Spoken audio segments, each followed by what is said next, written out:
요새 그 흔한 OTT를 통해서 본 최근에 본 영화 한 편의 예고편. 교회에서 설교 시간에 이 영화 같은 것들을 사용할 때 되게 좀 조심스럽습니다. 저작권이 있어서. 그래서 오늘은 그냥 그 예고편만 여러분에게 잠깐 보여드리는데, 사실 제가 알기로는 2019년에 개봉된 영화인데 별로 흥행이 안 된 걸로 알고 있습니다. 왜냐하면 이런 종류의 그 영화는 사람들이 많이 보지 않는 영화니까.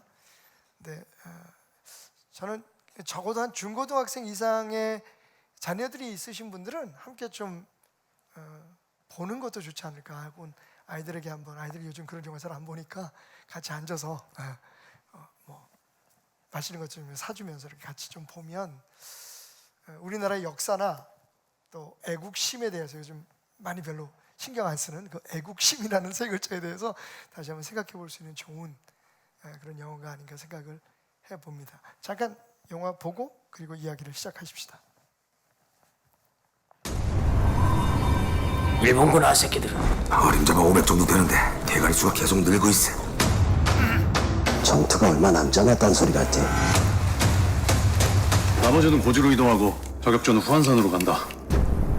이 새끼들 바싹 달아붙었는지. 너는 쫓기는 척 추격대하 새끼들을 유인하라.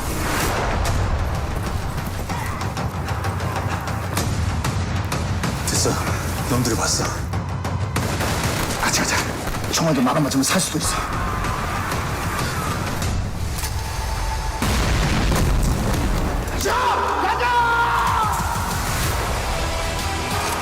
사격.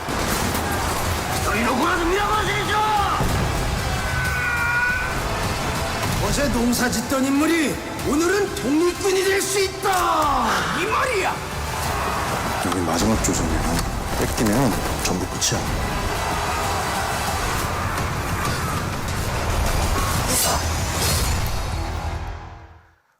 봉오동 전투. 영화만큼이나 사실 역사 속에서 사람들의 크게 주목을 받지 못했던 역사적인 사건을 그리고 인물을 영화한 그러한 작품입니다. 사실은 그동안에 사실 역사 속에서 우리가 흔히 알고 있는 그 청산리 대첩, 김좌진 장군을 우리가 많이 알잖아요, 그죠? 독립군 하면 우리 김좌진 장군을 많이 생각하게 되는데, 그 청산리 대첩은 알고 있지만 사실 봉오동 전투에 대해서 알고 있는 사람들은 그렇게 많지 않았죠. 그런데 그 문 대통령과 이번 정부의 노력으로 사실은 이 봉오동 그 전투의 주역이었죠. 오늘 여러분과 잠시 이야기를 나누려고 하는 홍범도 장군이라는 분의 유해가 2020년입니다. 제가 알기로는 작년은 분명히 아닌 것 같고 요새 시간 흘러가는 거 잘 모르겠어요.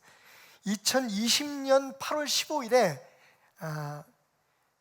카자흐스탄 대통령과의 그런 협상에 의해서 그리고 도움을 받아서 사실은 우리의 그 항일 운동의 독립군의 영웅인데, 카자흐스탄에서 그냥 일개 촌보로 사시다가 거기서 돌아가시고, 그래서 유해가 거기 묻혔었는데 그 유해를 우리나라로 송환해서 지금 안장하는 그런 일이 있었습니다. 이제 그 일로 인해서 그 홍범도라고 하는 사람의 이름과 봉오동 전투가 굉장히 주목받게 되는데, 사실은 이게 왜 중요하냐면 그 독립군이 치렀던 그 항일 전쟁, 항일 전투 중에 최초로 우리가 일본 군대에게 이긴 싸움입니다. 그리고 이 봉오동 전투로 인해서 사실은 우리가 잘 알고 있는 청산리 대첩이 이어진 승리로 주어지게 된 것입니다. 다시 말하면 이 봉오동 전투 자체가 불씨가 된 거죠. 우리도 싸우면 이길 수 있구나. 우리 한번 싸워보자. 자, 제가 오늘 왜 이 봉오동 전투와 홍범도 장군에 대한 이야기로 오늘 말씀을 시작하냐 하면, 이 봉오동 전투처럼 여러분 이게 사실 안 되는 싸움이잖아요, 그죠? 이길 수 없는 싸움이잖아요. 물론 이제 전쟁 자체가 아니라 전투라고 하지만 오늘 여러분들이 그 예고편에서 잠깐 보셨겠지만 아마 감독이 그걸 의도했던 것 같아요. 돈이 없어서 그랬던 건 아닌 것 같아. 우리 독립군의 숫자는 되게 작아요. 근데 일본군은 굉장히 많습니다. 군복을 다 갖춰 있고, 심지어는 말을 타고 있는 기마부대도 있고 거기에 대포까지 쏴댑니다. 근데 우리 독립군들은 그냥 평민 옷을 입어요. 여기 그 주인공 역을 맡았던 유해진 씨가 그 얘기를 하죠. 우리는 낮에는 농사꾼이지만 이 농사꾼도 독립군이 될 수 있단 말이야 라고 외칩니다. 정말 그냥 평민들이었어요. 이들의 애국심이라고 생각하면, 가만히 생각해 보면 사실은 자기 가족들, 자기 아이들을 사랑하는 마음에서부터 시작됐다 그래요. 뭐 거대한, 지금 그냥 말만 애국하는 사람들의 그런 이야기들처럼 그냥 울림만, 외침만 있는 게 아니라 이분들은 아주 작게 내 자녀에게, 내 사랑하는 이들에게 잃어버린 조국을 찾아줘야겠다, 미래의 소망을 찾아줘야겠다고 하는 그런 단순한 마음에서부터 사실은 농기구를 잡고 있던 그 손으로 총을 잡게 된 거죠. 여러분, 우리 독립군들의 제일 큰 문제는 뭐였냐면 가난이었어요.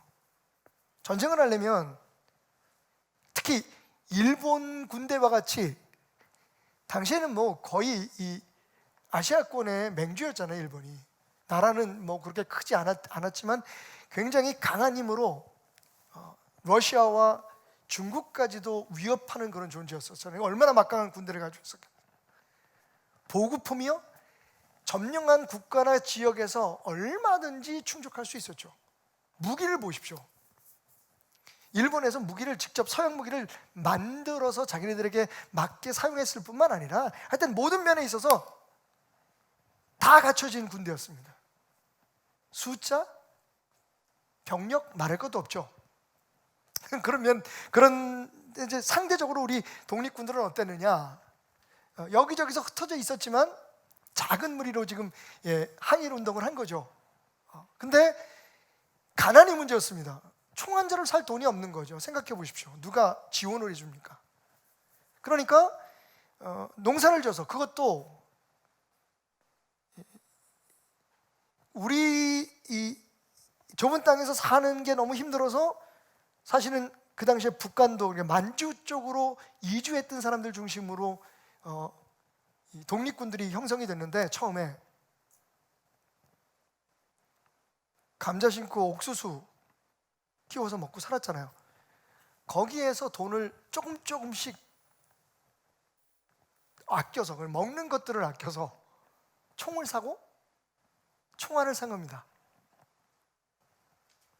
그러니까 돈 생길 때마다 하나씩 장만을 해야 되잖아요. 우리 베델교회의 그 음양을 이 기기들을 사는 것처럼 하나하나 돈 생기면 하나 사고, 돈 생기면 또 하나 사고. 근데 이 문제가 뭐냐면, 쉽게 여러분들이 설명, 호환이 안 되는 거예요.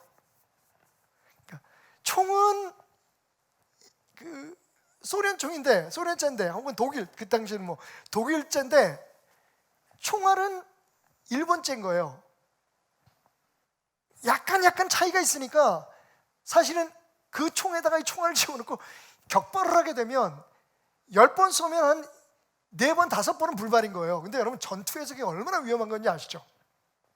근데 그럴 수밖에 없었어요. 왜? 그 당시에 사용했던 총 한 자루에, 일본 사람들이 사용했던 그 총 한 자루에 실탄 100발을 사는 게 35원이었는데, 35원은 어느 정도였느냐? 그 당시에 만주에서 사는 사람 한 가정이 한 달 동안 먹고 살 수 있는 돈이었대요. 그러니까 그걸로 총 한 자루하고 100개의 실탄을 사는 거예요. 근데 이게 다 맞질 않아요. 다 다른 거예요. 이 싸움이 됩니까? 근데 그 싸움에서 이겼다는 거 아니에요.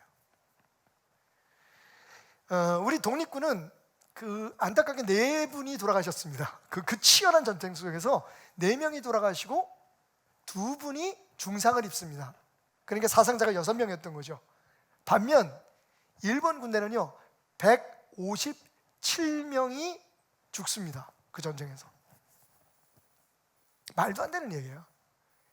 게다가 부상당한 사람들, 그 중에서도 중상을 당한 사람의 숫자만 200명이었다는 거죠. 그러니까 사상자가 357명이 나온 거예요. 우리는 6명이 죽고 다쳤는데 엄청난 승리였죠. 근데 여러분, 그 자체가 문제가 아니라 그 말도 안 되는 싸움에서 이김으로 말미암아 우리 독립군들이 용기를 얻은 겁니다. 여기저기에 흩어져 있는 독립군들이, 야, 우리도 싸우면 한번 해볼 만하다. 이건 무기의 문제가 아니다. 숫자의 문제가 아니다. 자, 봉오동 전투 얘기는 여기까지. 이 봉오동 전투처럼 세계 전쟁사를 보면 꼭 강한 군대, 큰 나라가 싸움에서 이기는 것만은 아니더라는 거죠. 오히려 정말 말도 안 되는 전력의 차이를 가지고 있는 작은 나라들과 작은 군대들이 큰 나라, 큰 군대들을 물리치는, 전쟁에서는 모르겠지만 전투에서는 그렇게 이긴 역사들이 너무너무 많다는 겁니다. 뭐 최근에도 사실은 대표적인 케이스로, 이게 적당한 비유인지 모르겠습니다만, 베트남 경우죠. 월맹이 미국을 이긴 케이스입니다.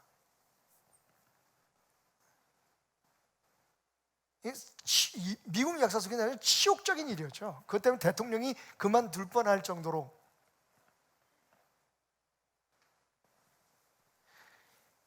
사람들은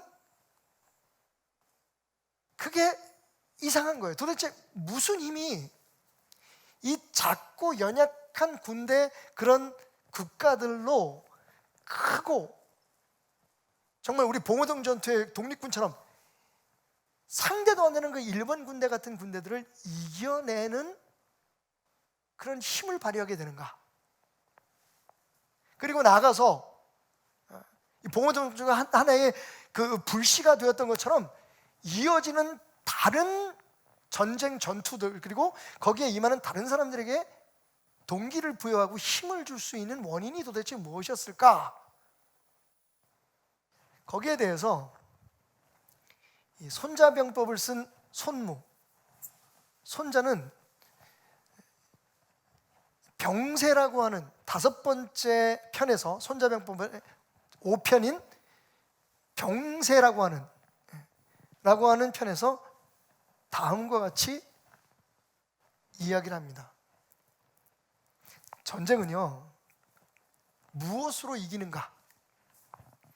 선전자는 굳이 어세하고 불책어인하나니 고 그러므로 능택인이 임세라. 풀면 이런 뜻이에요.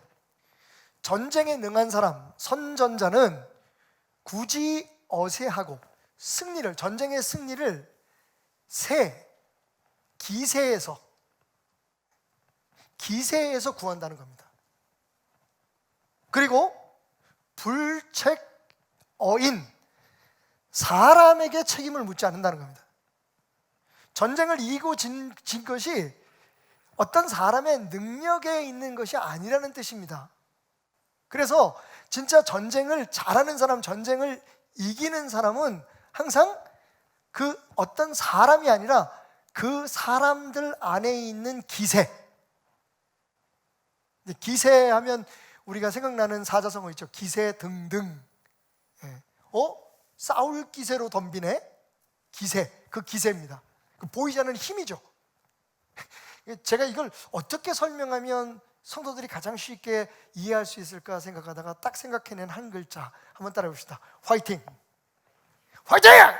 이게 기세거든요. 쥐뿔도 없는데 아짜 화이팅! 하면 어디선가 막 힘이 솟는 거예요. 그런데 한 사람이 화이팅! 하면 주변 사람들이 같이 화이팅! 하고 나간단 말이에요. 그래서 사실은 아주 말도 안 되는 것 같은데 승리를 해요. 예를 들면 중국과 한국의 축구를 비교해 볼까요? 오늘 오후에 이제 여자팀이, 한국 낭자들이 또 세계 최강의 중국 여자 축구와 한판 결승전 승부를 보이는데, 대단해요. 대단해요. 똑같은 얘기입니다. 우리 여자 축구팀이 사실 여기까지 올라가게 된 건 물론 지소연이라든지 뭐 이런 정말 세계적인 축구 선수들이 이 몇 명, 우리나라 이 국민의 숫자를 보면, 인구 숫자를 보면 정말 대단한 일들이 일어나고 있는 거죠. 뭐 손흥민 선수도 그렇고 오늘 새벽에 정말 대단해요. 예. 근데 물론 그런 한 선수 한 선수의 능력도 있지만 사실은 축구는 혼자서 하는 게 아니잖아요. 중국이라고 하는 건 만리장성이라고 하는 그 엄청난 힘 앞에서 기가 죽지 않아요. 앞에서 정말 막 힘을 내서 뛰어나가는 그 몇 사람의 파이팅 때문에 주변 선수들이 막 힘을 얻는 거예요. 이 기세거든요. 그러니까 일찍이 손자는 그것을 지적한 겁니다. 사람이 문제가 아니다. 그 사람 안에 있는 그 무엇, 그죠? 그 사람들, 그 병사들과 군대 안에 있는 그 기세가 상대도 안 되는, 감당할 수 없을 것 같은 그런 군대들을 물리치기도 하고 전쟁에서 승리도 한다. 그러니까 힘은 있는데 지는 이유는 뭐냐? 병사들 마음속에 기가 꺾인 거예요. 이렇게 싸울 마음이 없는 거예요. 싸우고 싶지 않은 거예요. 그래서 손자는 뭐라고 얘기하냐면 능택인이 임세라. 사람을 뽑아서 세우는 것도 사실은 그 사람을 통해서 승리하려고 하는 게 아니라 이 사람들이 어떻게 그 군대에 새를 불어넣을 수 있는지, 파이팅을 할 수 있는지, 그런 사람들을 뽑아서 세우는 것이 지혜롭다는 겁니다. 그래서 아주 재밌는 얘기를 해요. 그러면 새란 무엇이냐? 기세란 뭐냐? 그건 마치 돌이나 큰 나무가 평지에서는 굴러가지 않지만 이걸 비탈길에다 갖다 놓으면 자기도 어쩔 수 없이 굴러가서 엄청난 힘으로 떨어지게 된다. 바로 그런 게 기세라는 겁니다. 물을 떠오르게 하는 돌을, 큰 바위를 들어 올려서 움직이게 하는 거센 물결과 같은 것. 그리고 마치 비탈길에 놓인 돌과 그 나무가 굴러 떨어져서 상상할 수 없는 엄청난 힘을 발휘하는 것. 그러니까 능택인이 임세라고 하는 것은 그렇게 사람들을 가만히 앉아있고 전부 다 포기하고 주저하고 두려움에 떨고 있는 사람들을 마치 언덕에 그 바위를 올려놓는 것처럼 사람들이 스스로 힘을 내서 거세게 몰아치는 물결처럼 힘을 모아서 그 힘을 발휘하게 하는 능력을 가진 사람들을 세우는 것이 중요하다. 이런 사람들을 사회학에서 뭐라고 얘기하는지 아십니까? 바로 N바이러스라고 얘기합니다. 여러분 죄송합니다. 이 바이러스라는 말을 쓰면 요새 되게 일종의 사용 금지 언어죠, 바이러스. 근데 독감 바이러스니 뭐 코로나 바이러스니 뭐 이런 바이러스가 나쁜 것만 있는 게 아니라 사실은 이제 개념상으로는 이 N바이러스 같이 아주 좋은 바이러스가 있어요. 이 N바이러스는 그러면 뭐냐? 이 N바이러스의 N은, 바이러스는 우리가 알고 있고요. N은 뭐냐면 need라고 하는 말의 약자입니다. 그러니까 이거를 need 바이러스라고 표현하면 되겠죠. need라는 말은 뭐 필요, 욕구 뭐 이런 의미를 가지고 있잖아요. 그러니까 사회학에서 이런 뜻이에요.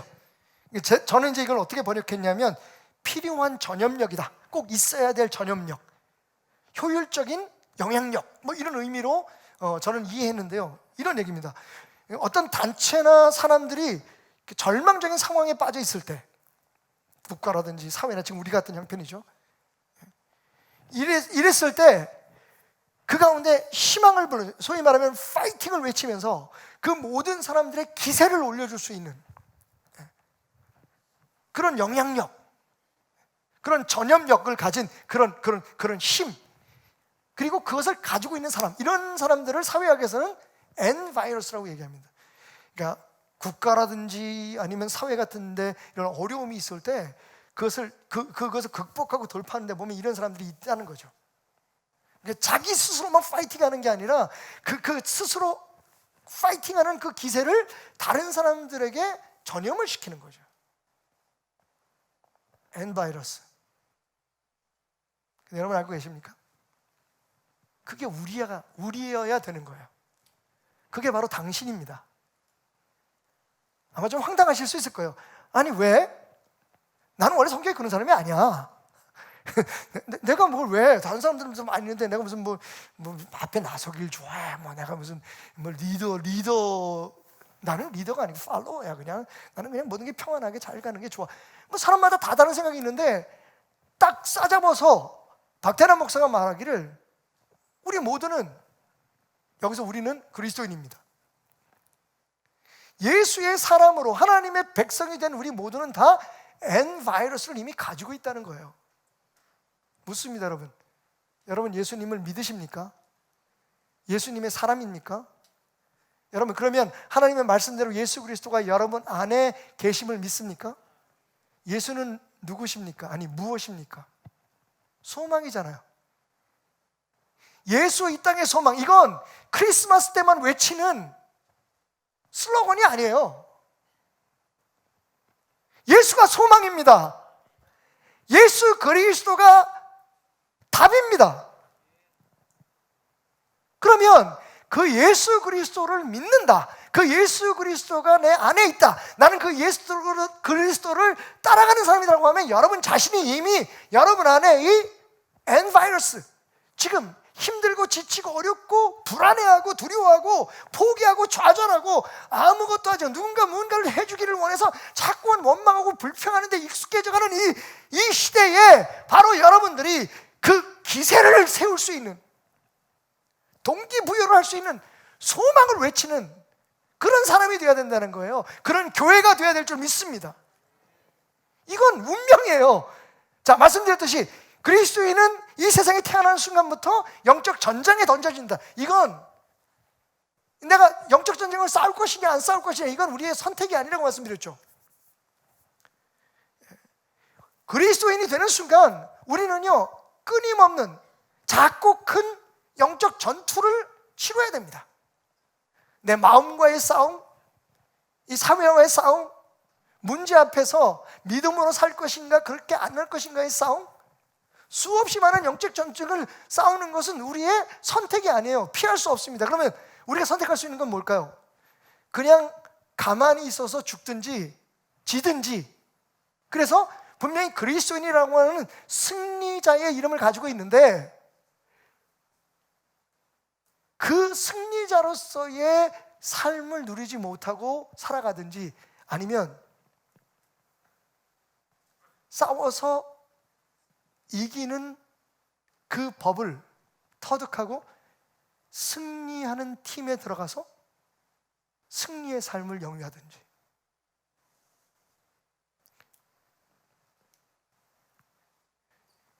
우리가 예수를 믿는다는 것은 이미 우리 안에 그 N바이러스가, 필요바이러스가 우리 가정을 위해서, 사회를 위해서, 교회를 위해서, 그리고 여러분 자신의 삶에 필요한 N바이러스를 이미 가지고 있다는 얘기예요. 여러분이 일어나야 됩니다. 처져 있고 점점 가라앉아 버리는 이 세상의 분위기에 부응해서 여러분도 지치고 여러분도 힘들고, 맞습니다. 여러분, 우리가 그 사람들과 세상이 겪고 있는 그런 어려움들과 고난들을 무시하라는 얘기가 아니에요. 우리도 그것을 겪고 있습니다. 지금 아픔을. 하루에 3만 명씩 확진자가 나온다는 그런 상황에서 그 두려움을 우리도 모두 갖고 있고, 오늘 우리가 예배드리기도 전에, 그래서 우리 강단에 쓰시는 목사님들 중에서 혹은 인도자들 중에서 마스크를 안 쓰는 사람들은, 여러분 저는요 일주일에 말씀드렸듯이 한 10번 이상을 코를 쑤셔요. 그런데 이것도 자꾸만 쑤시다 보니까 요령이 생기는 거야. 한 가지 혹시 여러분들이 이제 자각 검진을 하셔야 되지만 한 가지는 제가 여러분에게 꼭 말씀드리고 싶은 게 이 그 코에서 이 검체를 채취하실 때 이렇게 찌르시면 안 돼요. 잘못하면 이 뇌 쪽으로 영향을 미칠 수가 있습니다. 그래서 처음에 그랬다가 저도요, 코피도 나고 막 그랬어요. 깊이 집어넣으려고. 근데 제 아내가 지혜를 주더라고요. 여보, 그러지 말고 이렇게 약간 눕혀서 돌리세요. 그랬더니 재채기만 나와. 코피는 안 나와. 그리고 왜냐하면 생각해보세요. 제가 예배 때마다 하고 올라오거든요. 저희들이 함께 공유하고 있는 톡방에 그날 쓰시는 분들, 오늘 아침에도 이상구 목사님, 김일교 목사님, 저 그리고 최영목 집사님 전부 다 키트에 전부 검사해서 다 올렸어요. 거기다 날짜까지 써. 왜냐하면 이것도 바깥치기 할 수도 있을까 봐. 지난번에 음성 나온 걸 또 쓸까 봐. 물론 그게 그렇게 얼마나 정확한지 모르겠습니다. 이게 우리가 할 수 있는 최소한의, 그죠? 최소한의 배려라고 생각하고 지금 그것을 반복하고 있거든요. 근데 여러분, 똑같은 다 문제를 겪어요.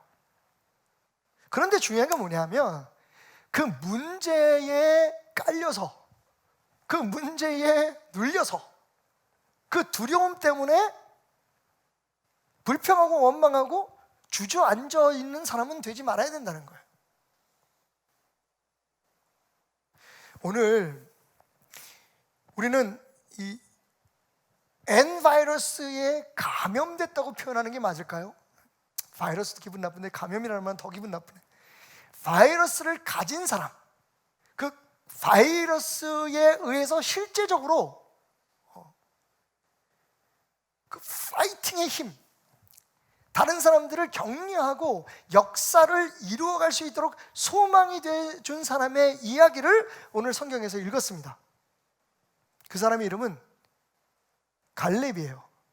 그런데 여러분, 재미있는 얘기도 하나 들려드릴까요? 혹시 알고 계시는 분들 계실 거예요. 많이 설교 들었으니까.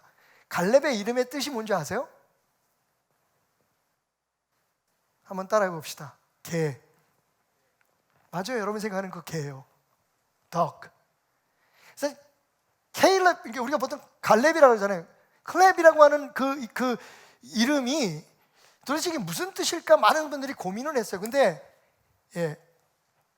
연구 결과 어떤 결과를 얻어냈냐면 이게 의성어일 가능성이 높다는 거예요. 무슨 의성어요? 우리나라에서는 강아지 울음소리를, 개 울음소리를 뭐라고 어떻게 쓰죠? 멍멍 그러죠. 멍멍 그렇게 씁니다. 근데 그게 의성어잖아요, 그죠? 그래서 보통 강아지 이름을 멍멍이라고 이름을 붙일 때가 있어요. 히브리 개들은 어떻게 짖을까요?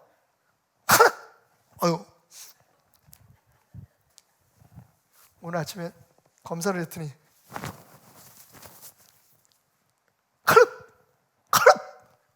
들으셨어요? 지금 뭐라 그랬죠? 지금? 뭐라고 들렸어요? 갈렙이로 들렸죠? 아니야? 그런 거예요, 사실. 그러니까 아니 도대체 그래도 적어도 유다 백성의, 그죠? 유다 지파의 지금 리더예요. 젊었을 때는 청년 리더였어요. 청년이 아니라 40살 나이에, 여러분 기억하시죠? 모세가 가데스 바네아에서, 가데스 오아시스에서 지금 가나안을 하나님이 축복하신 그 가나안에 들어가기 전에 정탐꾼을 12명을 보내는데 뭐라고 얘기하냐면 각 지파에서 전도가 창창한 젊은 리더들, 청년 리더들을 보내라. 그들로 하여금 가서 우리가 차지할 땅을 먼저 보고 오게 하자. 그래서 12명을 뽑았는데 거기에 뽑힌 사람이 여호수아, 갈렙을 비롯한 12명이었잖아요. 그러니까 유다 백성 중에 유다 지파의 대표예요. 젊은 리더예요. 그리고 오늘 말씀을 보니까 그가 여전히 85세에도 유다 백성들을 끌고 나오는 힘이 있었다. 여러분, 여호수아에게 온 건 갈렙 혼자가 아니에요. 그래서 한 사람이 중요하다는 거예요. 이 갈렙이 유다 백성 전체를 데리고 나온 거예요, 여호수아에게. 물론 거기 이제 대표만 왔겠지만 그건 유다 백성 전체예요. 그러니까 갈렙이 가자면 유다 백성이 따라오는 거야. N바이러스를 가진 사람이 이 사람이. 근데 거기서 끝나지 않죠. 오늘 말씀의 끝부분 15절 보면 뭐라고 나와요? 그리고 그 땅에 전쟁이 그쳤더라. 전쟁 안 끝났어요, 여러분. 성경을 쭉 여호수아서를 읽어보면 그 다음부터 계속해서 전투들이 있어요.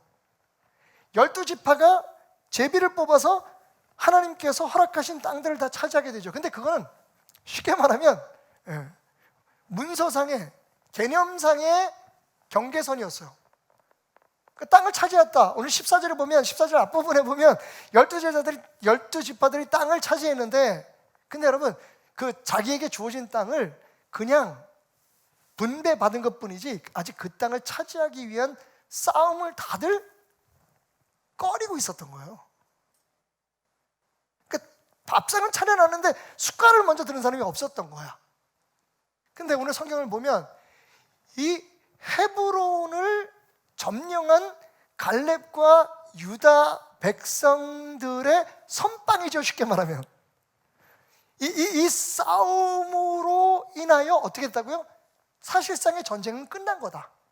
그때부터 이스라엘 백성들이 그냥 지켜만 보고 머뭇거리던 그 땅을 차지하기 시작했습니다. 그러니까 여러분 보세요. 이 갈렙이라는 사람은 이유는 모르겠는데 개라는 이름을 가지고 있던 사람이에요. 그러니까 좋은 뜻으로 말하면 개처럼 충성스럽다는 뜻도 될 수 있을 것 같고, 혹은 여러분, 혹은 한번 물면 놓지 않는 그런 아주 지독한 사람이다라는 뜻을 가지고 있을 수도 있겠지만, 여러분 알다시피 유대인에게 있어서 개는 부정한 짐승이에요. 가까이 하면 안 되는 짐승이에요. 그러니까 아무리 좋게 해석하려고 해도 그런 이름을 가진 사람, 근데 그 사람이 가나안 정복 전쟁의 끝장을 낸 사람, 모두가 다 안 돼, 힘들어, 우리가 이제 여기까지 오긴 왔는데 야, 이 사람들 어떻게 몰아내? 누가 먼저 할래? 눈치 보고 있을 때 갈렙이 딱 나와가지고, 여기는 좀 연출을 해야 돼. 갈렙이 이건 너무했나?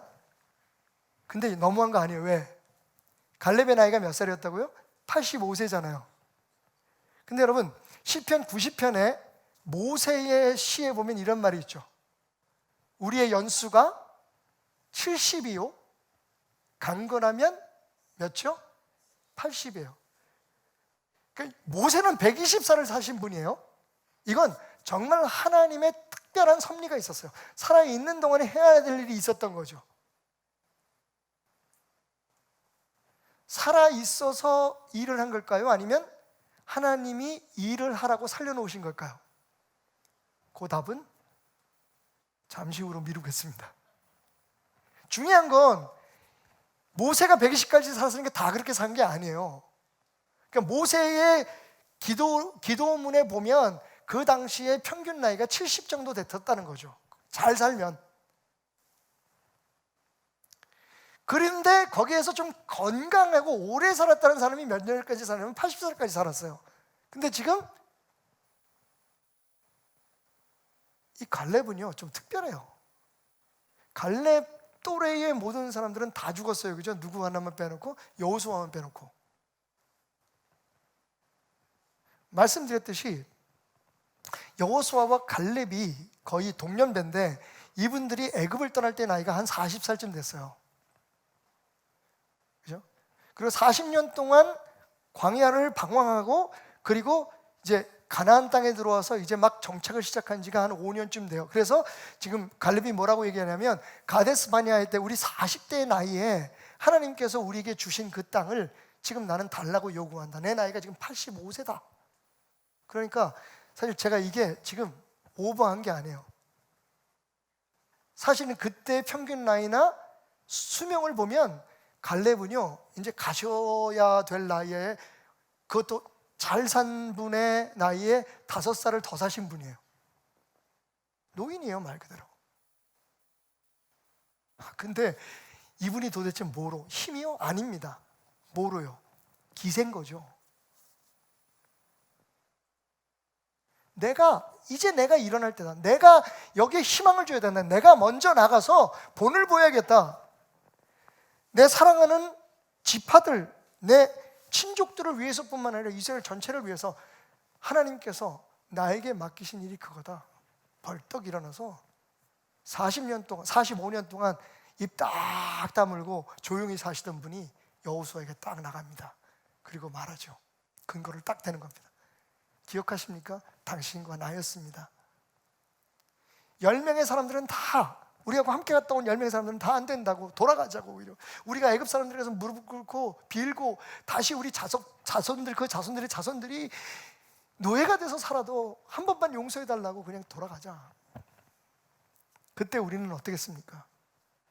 성경을 보면 정확히 여호수아가 아니라 갈렙이 앞서서 말합니다. 적어도 그 사건에서 큰 소리를 내고 담대하게 이야기한 사람은 여호수아가 아니고 갈렙이에요.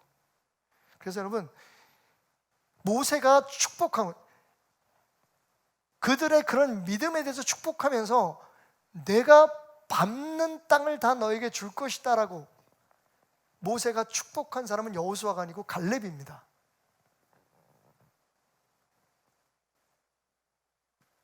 갈렙이 얘기하죠.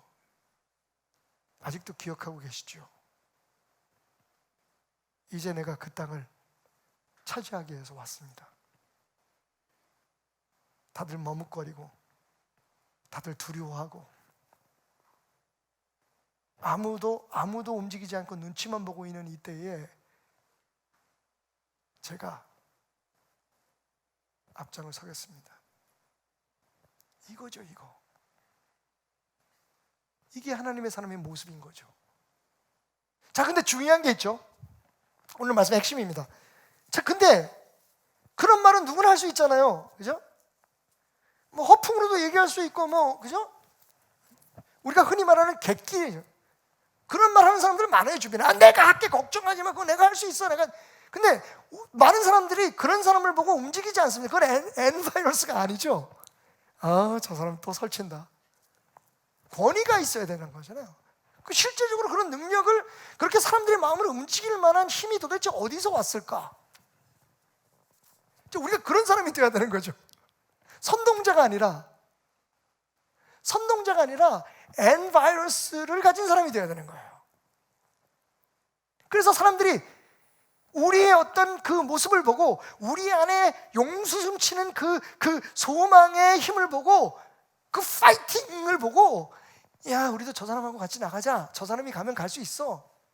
비록 85세지만 그가 어떤 삶을 살았는지 개라는 이름을 가진 사람이지만 저 사람을 따라가면 할 수 있어. 여러분, 그렇게 갈렙이 헤브론을, 진짜 모든 이스라엘 땅에서 제일 점령하기 어려운 그 땅을 차지함으로 말미암아, 그 싸움에서 이김으로 말미암아 이스라엘 전체가 일어나서 자신들에게 맡겨진 땅을 찾기 위한 싸움을 시작하는 거예요.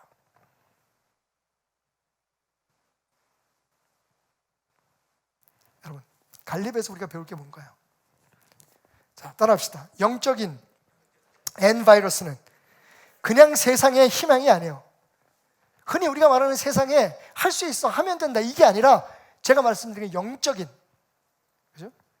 신앙에서부터 시작되는, 우리가 소유하고 있다고 하는 그 N바이러스를 액티베이트, 활성화하는 방법이 뭘까요?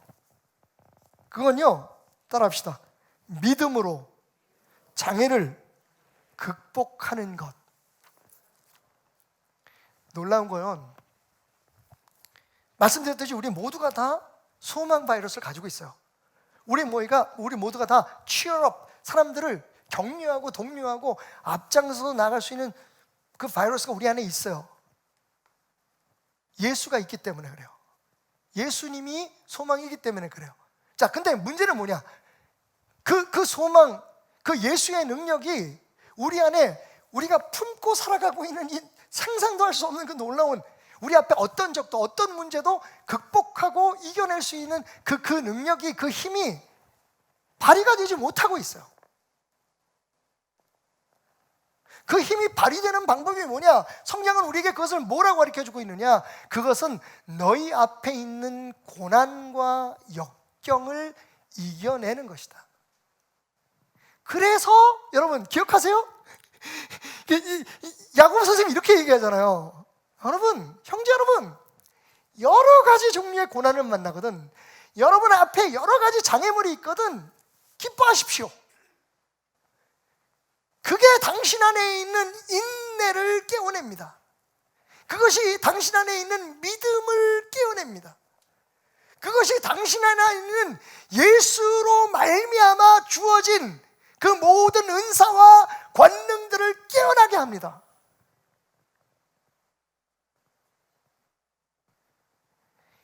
문제 앞에서, 장애 앞에서 주저앉으면 아무리 예수를 믿어도, 아무리 우리 안에 성령의 능력이 있어도 그걸 깨어낼 수가 없어요. 그 영적인 엔바이러스가 활성화되지 않습니다.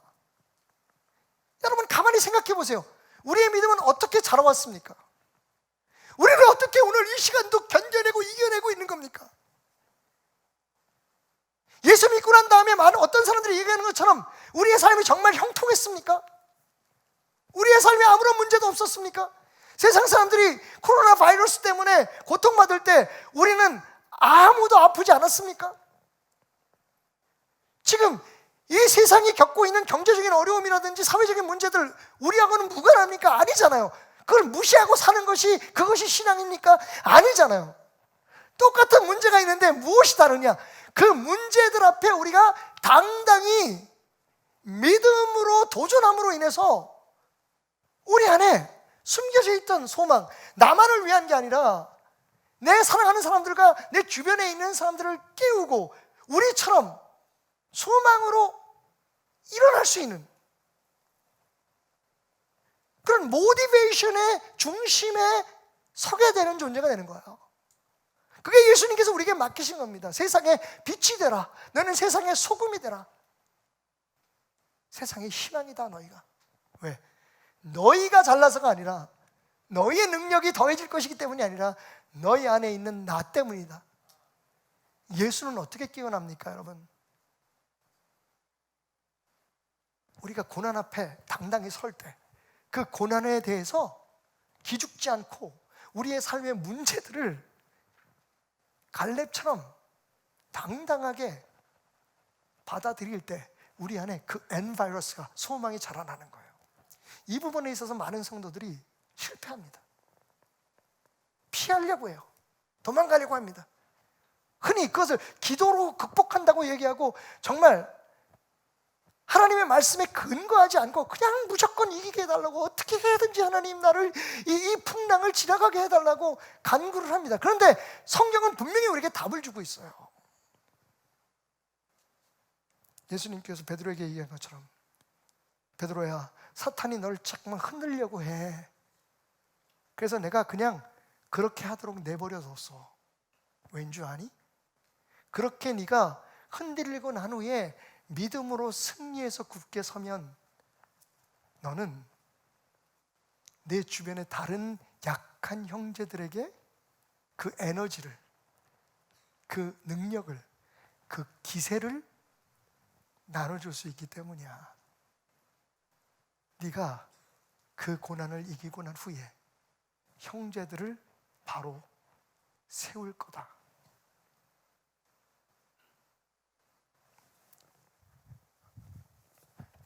오늘 구체적으로 갈렙 앞에 어떤 장애물들이 있었는지 빨리 제가 점검해 보겠습니다.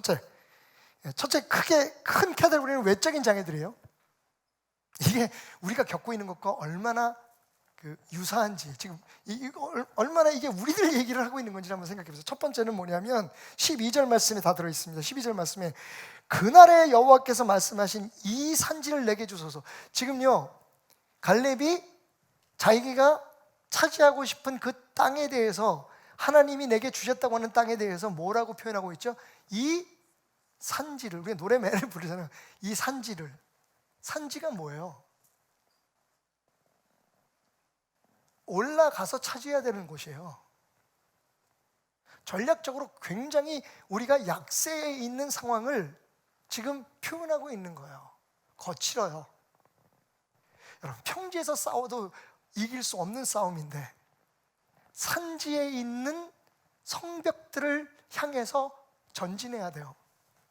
적들이 위에 있어요. 산지예요. 우리가 살아가는 세상에 우리 앞에 있는 문제들이 그래요. 우리는 약자같이 보여요. 우리는 힘이 없어요. 우리 앞에 있는 모든 문제들은 마치 갈렙이 저 산지를 달라고 하는 것처럼 허무해 보일 수도 있어요. 두 번째, 계속 이어서 말하기를 그는 이렇게 말합니다. 그 성읍들은 크고 견고할지라도, 여러분, 성읍 아니고 성읍들이라 그러죠. 그 얘기는 뭐예요? 헤브론의 싸움이 여리고나 아이성처럼 딱 한 번 싸우고 끝나는 게 아니구나. 여러분, 헤브론에는 최소한 4개 이상의 성이 있었다고 얘기를 해요. 산지인데, 산 언덕에. 여러분, 혹시 캄보디아인가요? 캄보디아 같은 데 가보면 진짜 아무것도 없는 산꼭대기, 절벽 같은 산꼭대기 위에다가 왕궁을 저는 데가 있어요. 그거 아주 명소죠. 왜 그렇게 졌냐 그러니까 외세의 침략을 막기 위해서. 근데 그거 짓는 사람들은 얼마나 힘들었을까. 그런 상황이에요. 지금 산지인데 그 위에 하나가 아니라 여러 개의 성체들이 있는 거예요. 그러니까 헤브론을 점령한다는 것은 하루 이틀의 싸움이 아니에요. 감당이 안 돼 보이는 그 성벽을 무너뜨리기를 하루 이틀에 끝낼 수 있는 게 아니에요. 장애죠. 우리의 싸움이 그렇잖아요. 언제 끝날지 몰라요, 이 싸움이. 근데 매일매일 우리가 만만한 싸움을 싸우고 있는 게 아니에요. 그런데 한 가지 더 외적인 장애가 있었던 게 뭐냐면 그곳에는 아낙 사람들이 있었다. 이 아낙 사람들의 정체가 뭘까요? 아낙 사람을 생각하면 이렇게 생각하시면 돼요. 블레셋의 골리앗을 상상하시면 됩니다. 보통 성경학자들이 골리앗에 대해서 키를 추측하기를 어떻게 생각하냐면 약 구나 벗고 2m 90. 2m 90이에요. 그때 사람들이 키가 얼마나 컸는지 모르지만 여러분 거의 와우. 잘못 들으신 줄 알죠? 1m 90이 아니라 얼마요? 1m 90은 아무것도 아니야. 우리 한성국 선교사가 1m 90인데 별로 크지도 않아. 2m 90이면 얼마일까요?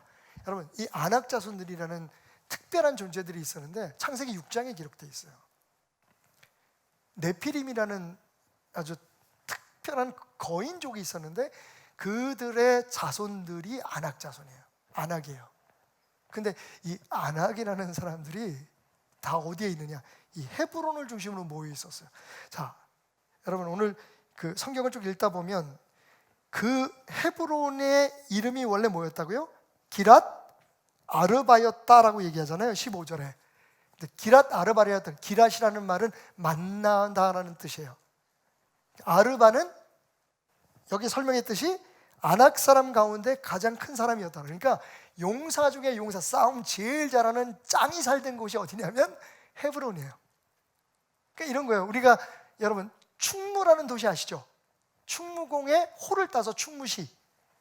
그 다음에 세종시, 세종대왕의 이름을 따서 세종시. 그러면 이 헤브론의 이 지역은 무슨 도시였느냐? 아르바의 도시였어요. 세 가지 장애죠. 산악, 환경이 안 좋아. 성체들, 성들, 난공불락의 성들. 여러분, 진짜 문제가 커. 거기다가 살아있는 아낙 자손들의 방해가 끊임없이 예상돼. 그게 전부인가요? 아닙니다. 그보다 더 심각할 수도 있는 내적인 장애물이 있어요. 아까 말씀드렸듯이 여러분 전쟁은 사람의 힘으로 이기는 게 아니라 그 안에 있는 기세로 이긴다 그랬잖아요. 근데 이 기세를 꺾는 장애들이 갈렙에게 있었어요. 아까 제가 잠깐 말씀드렸는데 첫 번째는 그의 출신 성분이에요. 6절, 그때의 유다 자손이 길갈에 있는 여호수아에게 나오니 그니스 사람 여분네의 아들 갈렙이. 자, 갈렙의 아버지의 이름은 여분네예요. 그런데 그 여분네가 누구 어떤 지역 사람이냐, 출신이 어디냐? 그니스예요. 갈렙에 대해서 설명할 때 항상 이 그니스 사람이라는 말이 붙어요. 그럼 그니스 사람은 어떤 사람일까?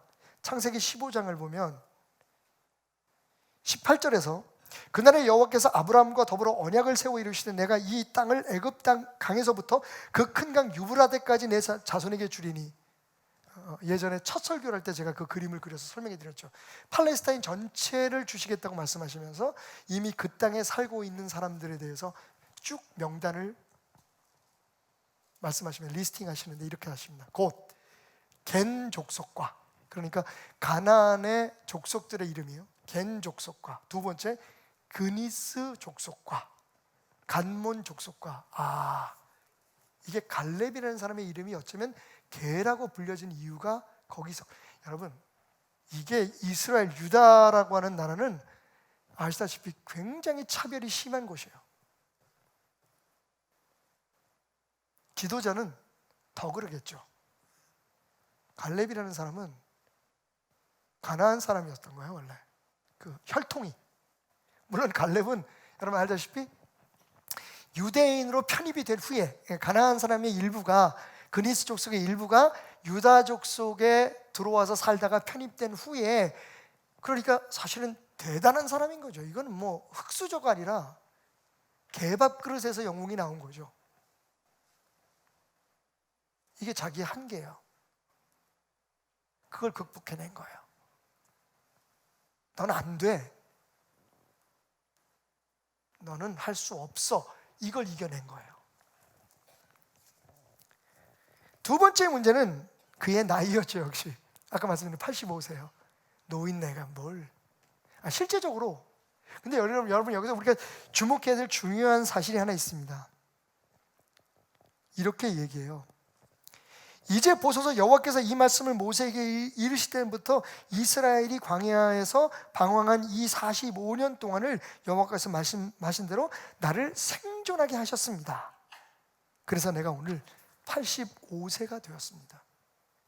여러분, 갈렙은요, 하나님이 나를 생존하게 하신 것이 내 사명의 증거라고 얘기해요. 내가 살아있어서 하는 게 아니라 하나님이 하나님의 일을 하기 위해서 나를 살려놓으셨다고 얘기하는 거예요. 나이요? 맞아요. 한 가지만 물어봅시다. 한글은 누가 지었어요, 여러분? 세종대왕? 질문 많이 하는 목사 안 좋은데. 근데 진짜 세종대왕이 다 했을까요? 거북선은 누가 만들었을까요? 이순신? 이순신 장군님이 다 혼자 만드셨을까요? 우리 알잖아요, 그죠? 한글 집현전 학자들, 이순신, 그 당시에 수병들, 군사들, 장인들, 그죠? 똑같아요. 솔직히 말하면 저는 85세에 갈렙이 그 싸움을 직접 나가서 싸웠는지 안 싸웠는지도 모르겠어요. 혹시 말 타고 앉아 계시지 않았을까? 중요한 건 뭡니까? 그런데 이 싸움을 성경은 분명히 갈렙의 싸움이라고 얘기를 해요. 갈렙의 역할은 엔바이러스가 되는 거예요. 내 친족들이 마땅히 나가서 차지해, 하나님이 이기게 하시고 허락하신 그것을 쟁취하지 못하고 두려워하고 떨고 있는 사람들 앞에 딱 나가서 큰 소리 한번 치는 거예요. 우리에게 줬는데 왜 안 가져? 내가 갈게. 그러고 나서 어떻게 해요? 니네들 가, 이거죠 뭐. 근데 중요한 건 그 역할이 얼마나 중요했느냐는 거예요. 나이가 많아서 걱정이라고요? 할 일이 없다고요? 무슨 할 일이요? 하나님은 우리를 살려놓으셨습니다. 왜? 하나님께서 우리 각자에게 맡기신 일이 있기 때문에 그래요. 죽는 날까지 우리의 사명은 끝나지 않습니다. 은퇴는 있어도 사명의 끝은 없습니다. 주저앉아 있지 마세요. 여러분들이 젊은이들을 깨울 수 있는 엔바이러스를 가진 사람이 될 수 있습니다. 이걸 극복하지 못하니까 전부 다 한국교회가 점점 늙어간다는 얘기를 하는 거예요. 아, 그냥 나는 기도만 하고 앉아있지. 여러분, 왜 기도만이라는 말이 나옵니까? 기도보다 더 중요한, 기도보다 더 큰 엔바이러스가 어디 있습니까? 다 죽겠다고 할 때 기도하는 한 사람의 모습을, 그 사람의 그 흐느끼는 울컥대는 그 뒤 어깨를 보면서 자라나는 사람들이 얼마나 많은데요. 희망을 얻은 사람들이.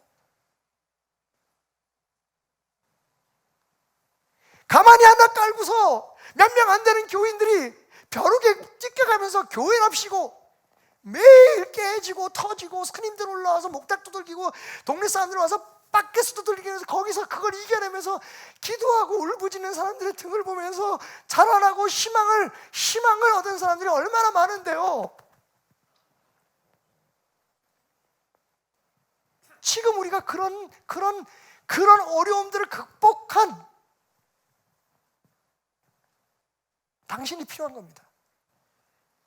힘들고 어렵다 해서 아이고 죽겠어, 어떻게 하면 되지, 뭐 나는 못 살겠어, 뭐 그런 두려움이 아니라 이럴수록 더 그런 장애들 앞에 환경, 문제, 움직이는 여러 가지 도전들, 그리고 나이, 심지어는 나의 직분, 출신, 성분 이런 것까지도 다 극복할 수 있는 그런 모습들, 거기에서 사람들은 깨닫는 거예요. 저 사람도 하는데, 야, 저 사람이 가진 믿음을 가지면 나도 되겠다.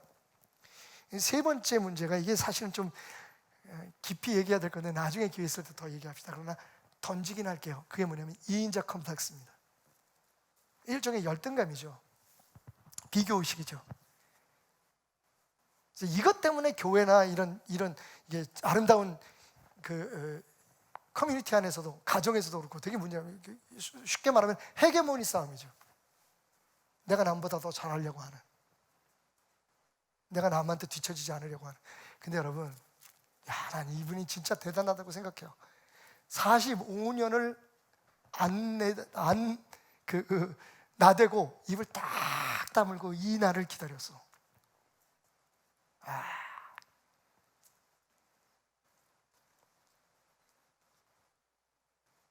자, 중요한 건 오늘 결론이죠. 이런 장애들을 그럼 어떻게 이겨냈을까?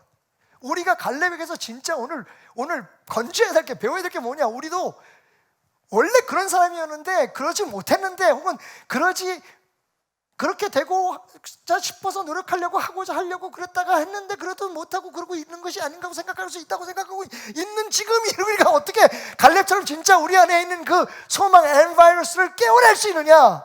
자, 이 기세의 원천이 무엇이냐? 도대체 갈렙의 그 놀라운 파이팅, 자기 혼자만 외치는 허세가 아니라 많은 사람들이 따라오고 사실은 민족 전체를 하나님의 역사를 이루어나는 일에 일어설 수 있도록 만들었던 그 힘은 어디에서 왔나? 여러분, 잘 보십시오. 답은 문제 곁에 있습니다. 12절에 다 답이 있어요. 저는 오늘 이 전체 말씀에서 핵심이 12절이라고 생각해요. 12절 다시 읽을 테니까 보세요, 여러분. 그 날에 여호와께서 말씀하신 이 산지를 내게 주소서. 당신도 그날에 들으셨거니와 그곳에는 아낙 사람이 있고 그 성읍들은 크고 견고할지라도 여호와께서 나와 함께 하시면. 뭐라고요? 여호와께서 두 번째, 내가 여호와께서 말씀하신 대로. 뭐라고요? 여호와께서 말씀하신 대로. 여러분, 이게 근거 없는 파이팅이 아니에요. 그냥 노인네가 85세가 돼가지고 아이 젊은 것들 아무것도 안 하네, 내가 해볼게, 이렇게 나서는 게 아니에요. 지금 그가 45년 동안 원래는 자신이 리더였었는데 여호수아보다 자신이 더 앞서서 가나안 땅을 정복하자고 외쳤던 사람이었는데, 그때는 모세에게도 그렇고 사람들에게도 자기가 먼저 주목을 받았는데, 이게 여러 가지 상황 때문에, 그죠? 출신 성분도 그렇고 이런 여러 가지 이유 때문에 여호수아에게 밀린 거예요, 사실은. 근데 거의 그런 일에 개의치 않은 것 같아요. 자기가 45년 동안 다 침묵을 지키면서 멀리서 여호수아를 응원하고 서포트를 한 거예요. 그러다가 마땅히 이제 가나안 땅을 차지해야 되는데 다 그냥 겁먹고 뭐 두려워하고 그러니까 에이 지금이다라고 일어선 거예요. 근데 그 일어서게 된 근거를 분명히 얘기합니다. 내가 이렇게 얘기하는 건 문제 있어, 그죠? 그럴지라도라고 얘기하잖아요. 그거 있어. 여러분 부인하는 거 아니에요? 그거 있는데 두 가지. 하나님이 내게 말씀하신 것대로. 그 다음에 뭐예요? 말씀만 안다고 되는 거 아니잖아요. 하나님이 나와 함께 하시면 이 두 가지예요. 그러니까 지금까지 한 40여 분 동안 열심히 얘기한 거 다 잊으시고 이 두 가지만 생각하세요. 답은 하나님이 말씀하신 대로 하나님이 함께 하시면이에요. 거기에서 사람들을 움직이고 희망을 북돋아주는, 말도 안 될 것 같은, 절대로 이길 수 없을 것 같은 싸움을 이기는 데에 앞장설 수 있는 그런 힘을, 교회에 그런 힘을, 우리 자녀들과 가정에 그런 힘을 내가 속해 있는 공동체와 그런 사업체에, 이 사회에 불어넣을 수 있는 N 바이러스를 깨운 하나님의 사람이 될 수 있는 거예요. 이 두 가지 근거가 다 알아요. 근데 그걸 위해서 애쓰는 사람이 없어요. 하나님 여러분 뭐라고 말씀하셨나요? 여러분에게? 여러분 뭐라고 말씀하셨는데요? 그거 아셔야 돼요. 지금 갈렙이 그렇게 나설 수 있는, 이 45년 동안 침묵을 깨고 나설 수 있는, 그리고 사람들을 일으킬 수 있는 근거가 뭐냐면 하나님이 내게 말씀하셨기 때문이에요. 하나님이 여러분에게 뭐라고 말씀하시나요? 매일매일 점검하세요. 그게 여러분들이 일어설 수 있는, 여러분의 마음속에 성령을 불붙듯이 일으켜서 그 기세를 불같이 일으킬 수 있는, 우리의 삶의 어떤 어려움도 이겨낼 수 있는 원동력이 되는 거예요. 하나님의 말씀 아무리 강조해도. 근데 여러분 하나님 말씀을 많이 알고 있는 사람도, 하다못해 신학대학 교수도 사실은 그가 희망이 되지 못할 때가 있어요. 목사도 마찬가지예요. 하나님 말씀은 줄저리 얘기를 하는데 솔직히 희망이 안 돼. 다른 엉뚱한 얘기만 해. 오히려 사람들을 힘들게 해. 뭐가 문제입니까? 하나님이 함께 하셔야 돼요. 이 두 가지가 돼요. 그러니까 여러분 오늘부터 우리가 해야 될 게 뭐예요? 여러분 정말 여러분 가정을 생각하신다면, 여러분 교회를 생각하신다면, 이 나라를 생각하신다면, 여러분 크게 무슨 애국자가 되기 위해서 뭘 어떻게, 무슨 교회를 어떻게 부흥시키, 그 얘기하지 마시고요. 여러분 한 사람이 하나님과 동행하는 사람이 되세요. 하나님이 여러분과 함께 하실 수 있는 그런 영적 환경을 만드시는 게 우선이에요. 그리고 하나님이 내게 뭐라고 말씀하셨는지를 알아야 돼요. 지금 뭐라고 말씀하시는지. 그분은 살아계시고 그분은 실제적으로 우리가 함께 동행하시는 분이기 때문에 지금 제가 말씀드린 건 전부 다 진리예요. 우리는 이미 소망의 바이러스를 가지고 있는 사람들이다. 우리 안에 이미 능력이 있습니다. 예수와 함께 모든 것을 다 주셨다고 했잖아요. 근데 왜 우리는 발휘를 못해요? 고난을 두려워하기 때문이에요. 문제 앞에 주저앉기 때문이에요. 자꾸만 물러서기 때문이에요. 불평하고 원망하기 때문이에요. 그 앞에 당당히 서는데 무엇을 가지고? 두 가지 확신이에요. 하나님의 말씀, 두 번째 하나님이 나와 함께 하신다. 여러분 하나님이 함께 하시는 삶을 사시기 바랍니다. 하나님이 실제적으로 여러분과 동행하는 것을 고백하고 느끼고 선언하십시오. 때로는 부족해서 넘어지고 쓰러지고 잘못을 저질러서 부끄러울 때도 있지만 하나님은 그래도 우리를 떠나지 않으시기 위해서 저 높고 높은 별을 넘어 십자가의 제단에 당신의 몸을 찢으셨습니다.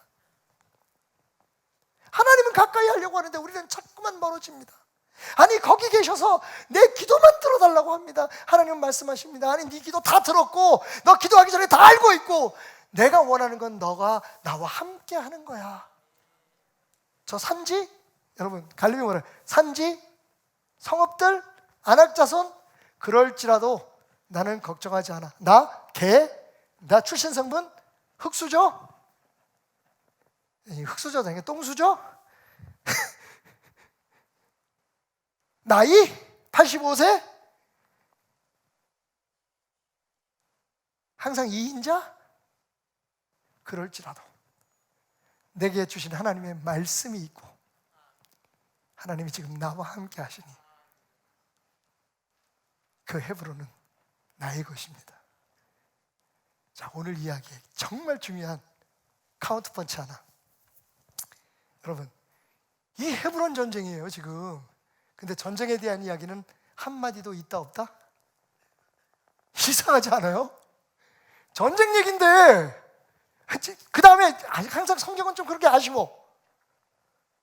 아니 헤브론을 달라 그랬잖아요. 그래서 여호수아가 갈렙을 축복해요.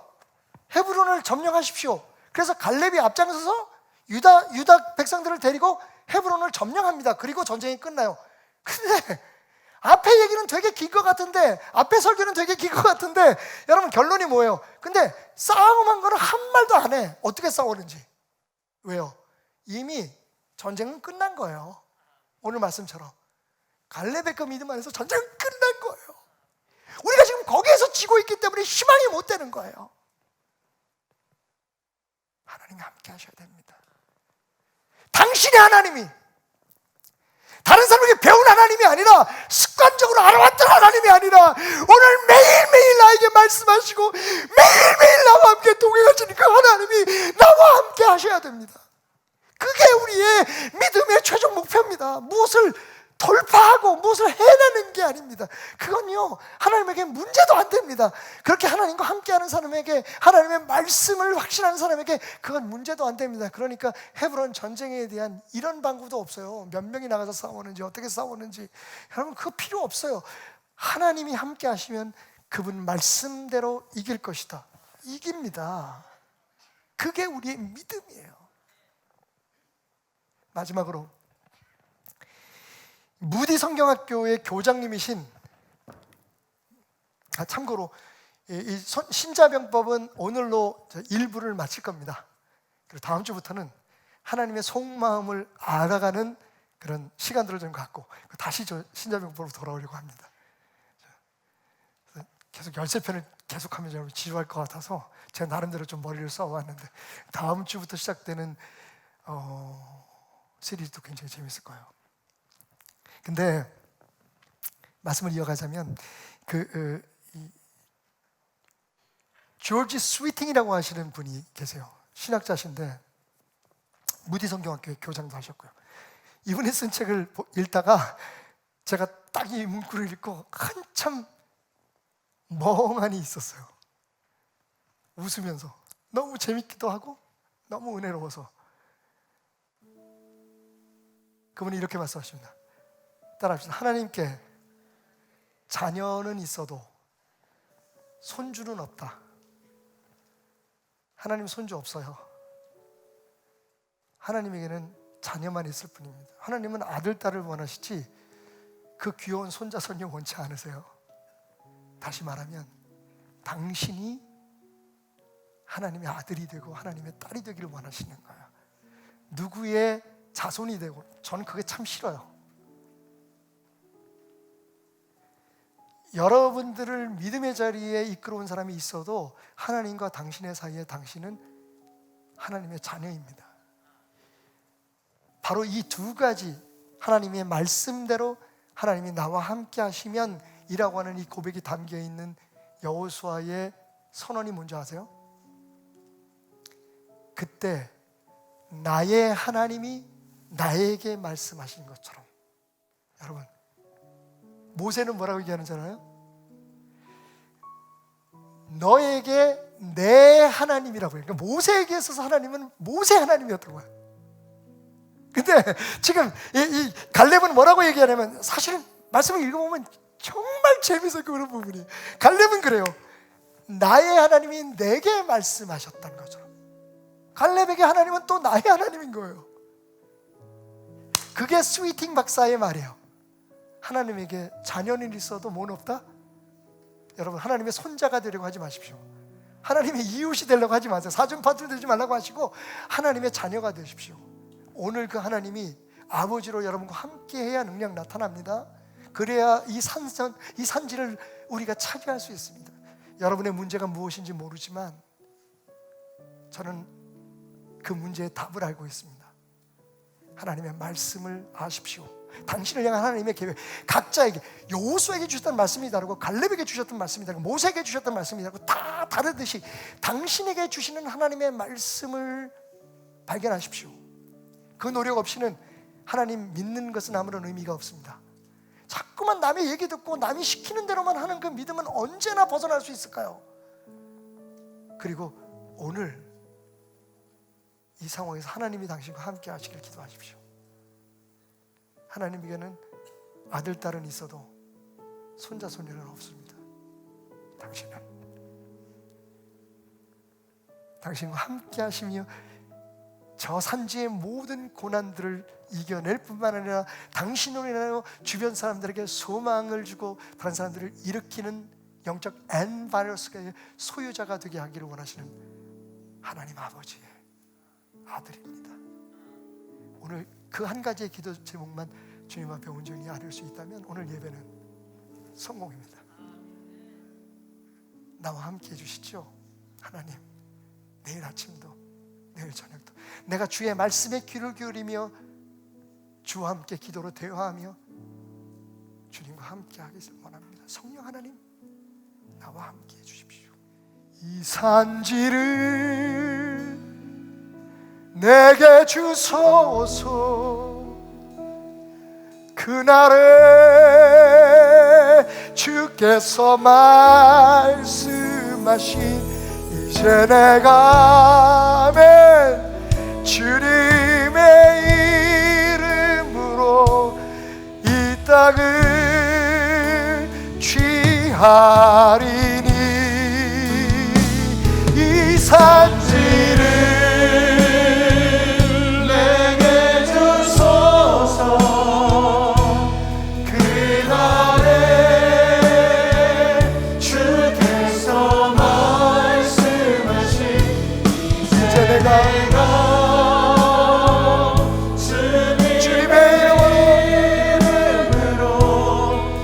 묻습니다. 여러분은 하나님의 자녀이십니까? 예수 그리스도 성령 하나님께서 여러분 안에 함께 하심을 믿습니까? 그래서 여러분은 엔바이러스 이 시대에 이 상태와 상황에 엔바이러스 이 땅에 소망임을 믿습니까? 우리 함께 기도합시다. 짧지만 간절히 기도합시다. 나를 향한 주님의 음성 듣기 원합니다. 내가 주님과 동행하는 이가 되게 하여 주옵소서. 기도합시다. 주여, 주여. 내 앞에 어떤 문제가 있든지, 내 앞에 어떤 어려움이 있든지 하나님께서 내 안에 숨쉬고 잠자고 있는 그 희망과 소망의 바이러스, 그 믿음을 더욱더 살아있게 하기 위해서 주신 것으로 믿고, 주여 내가 담대함으로 하나님 나아갑니다. 나와 함께 하시는 하나님, 매일매일 나와 함께 하시기를 하나님 내가 간절히 소망하고 원하며, 주님께서 주님으로부터 눈을 돌리지 아니하시고 주님으로 향할 내 마음을 열고 주님 안에 허락된 그 축복의 땅을 향해, 그 축복을 향해, 그 승리를 향해 내가 믿음으로 나아갑니다. 나의 아버지 하나님, 사랑의 아버지요, 이 산지를 내게 주소서.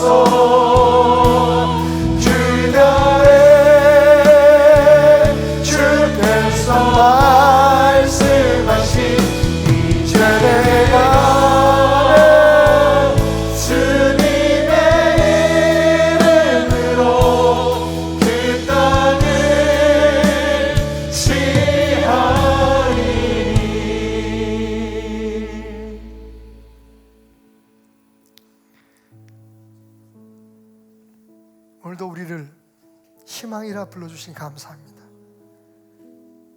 너의 모습, 너의 조건이 아니라 내가 너를 선택하여 너를 내 아들, 내 딸로 삼았기에 너는 희망일 수밖에 없다고 말씀하시 감사합니다.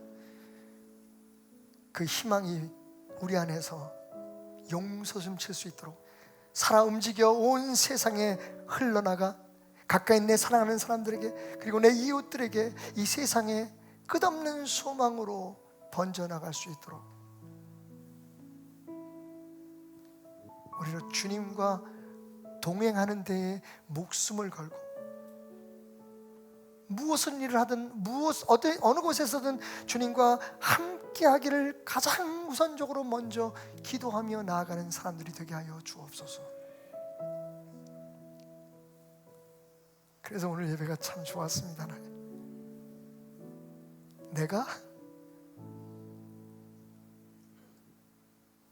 내가 하나님의 소망이라고? 살아있는 것이 소망이라고? 영광 받으소서. 드려질 모든 예물과 하나님의 전에 바쳐진 모든 눈물과 그 마음의 결단 고백들을 주여 기쁨으로 연락하소서.